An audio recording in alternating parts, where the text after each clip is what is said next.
আসসালামু আলাইকুম। হঠাৎ করেই একটি ফিডার ফল্ট হয়, আমরা চলে যাই ফল্ট খোঁজার জন্য। তারপরে গিয়ে দেখি যে লাইনের উপরে একটা বাদুড় পড়ে আছে, পড়ে মারা গেছে। তারপর আমরা বাদুড়টি সরিয়ে দিই। বাদুড়টি সরিয়ে দেওয়ার পরেও লাইন ট্রায়াল দেওয়ার পরেও লাইন টিকে না।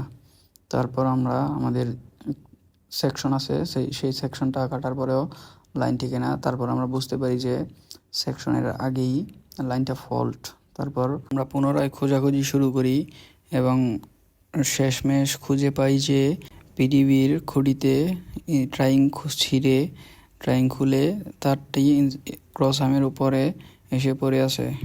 এর ফলে লাইন ফল্ট দেখাচ্ছিল বারবার।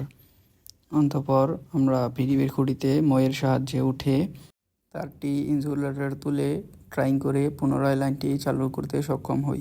আসসালামু আলাইকুম।